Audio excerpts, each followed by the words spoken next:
Oke, selama 1 minggu full ini gue upload fokus produk-produk Apple semua kan. Tapi kayaknya kayak similar aja gitu ya kan. iPhone mulai kan kayak rada bosan-bosan dikit gitu ya kan.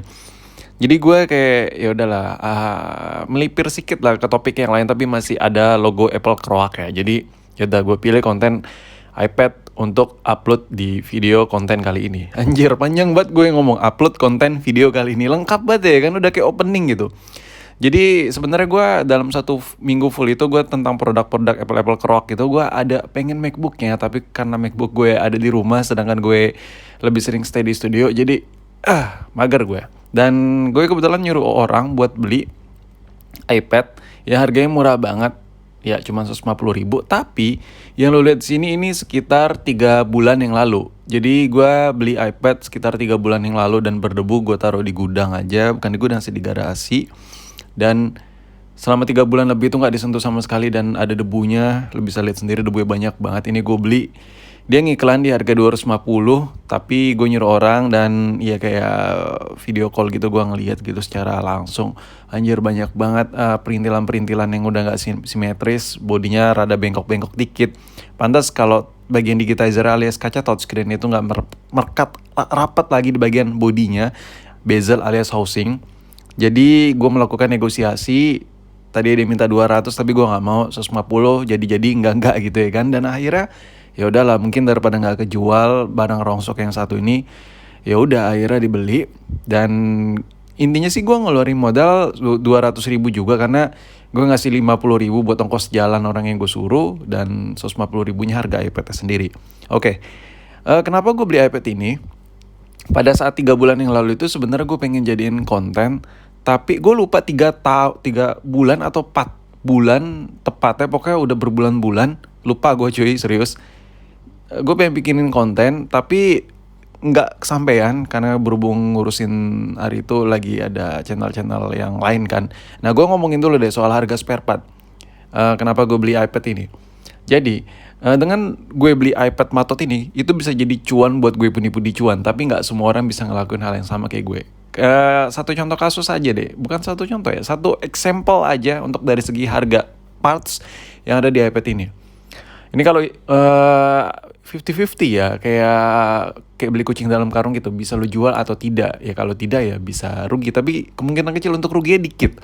Karena balik lagi, elektronik apalagi yang Apple keroak, seburuk apapun, sejelek apapun tetap masih bisa dijual meskipun dengan harga yang aneh-aneh ya kan. Nah untuk harga baterainya sendiri, untuk iPad ini harga baterainya ini kalau yang KW-KWan mungkin lo bisa cari di Roxy, itu sekitar 150.000. Dan kalau lo nyari yang original itu agak susah sih stoknya. Dan kalau nyari yang copotan juga lumayan cukup sulit. Tapi kalau baterai-baterai yang grade-nya bagus, itu harganya di atas 200 ribuan. Dan gue bisa ngejual baterai bekas ini, apalagi copotan ori, itu dia angka 150.000 sampai 200.000. Dan itu udah balik modal. Nah itu contoh parts yang pertama. Yang kedua, parts dari LCD. Kenapa LCD? Kenapa bukan touchscreen? Touchscreen udah jelas keangkat-angkat gitu, kemungkinan besar fleksibelnya itu rusak cuy. Jadi menurut gue nggak bisa kayaknya buat dijual dan bakal banyak ghost touch atau error, bahkan nggak bisa disentuh. Even touchscreen itu masih kelihatan full gitu, mulus, belum ada retak sama sekali. Nah untuk harga LCD ini, kalau kita lihat di harga online, harga retail online itu bervariatif harganya. Tapi kalau lu pergi ke Roxy, itu lu bakal disodorkan dengan harga-harga yang berbeda karena berbeda toko, beda harga juga, beda variatif masa garansi juga. Gue ambil ambang-ambang aja ya. Taruhlah harga LCD itu kalau di Roxy atau toko fisik, gue ngomongin gak usah Roxy deh, toko fisik kalau lu ke toko spare part, itu mungkin harganya sekitar 300 sampai 500 ribu. Sedangkan kalau LCD original itu, ya it's really hard to find that.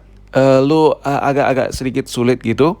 Kalau buat nyari LCD ori, memang gak sesignifikan kayak iPhone ya, LCD KW dan ori itu masih bisa dicari dikit-dikit, tapi ini iPad man, jadi rada gimana gitu. Nah untuk LCD iPad ini, gue bisa jual di harga 300.000 sampai 350. Nah tergantung apanya, tergantung nih kalau gue buka.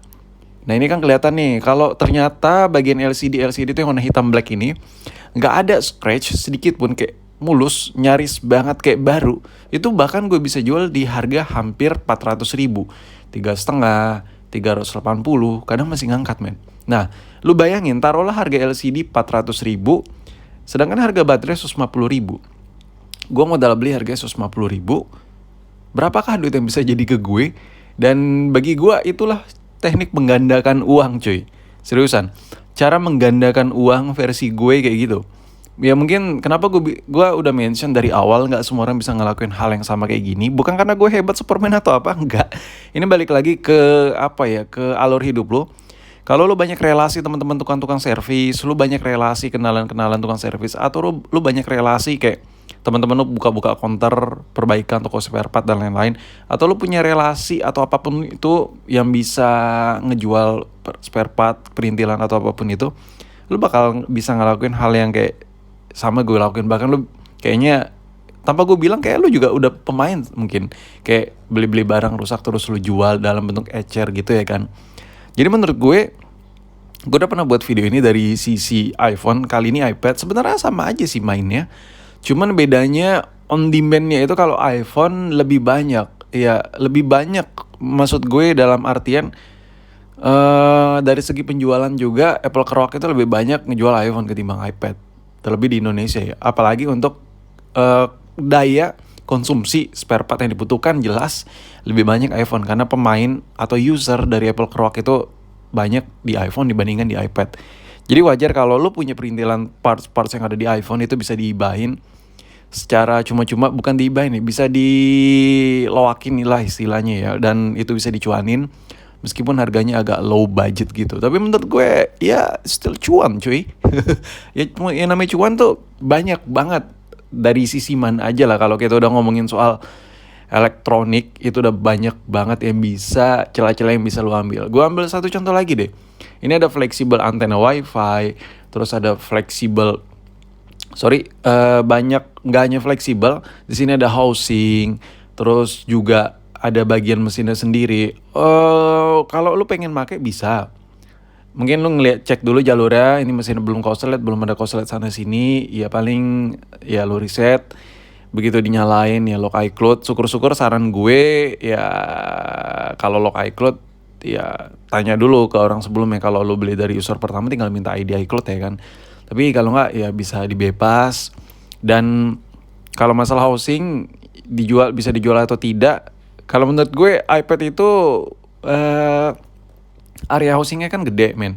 Jadi nggak semua iPad itu mulus-mulus banget. Kadang mulus ya meskipun udah dipakai case, hard case atau apa, tapi ujung-ujungnya tuh kadang kayak ada bengkok gitu, karena bend to ratio width-nya itu sama luas areanya itu beda banget. Jadi ya mungkin sampai di sini aja video gue ngejelasin anjay cara menggandakan uang versi si Kima satu ini.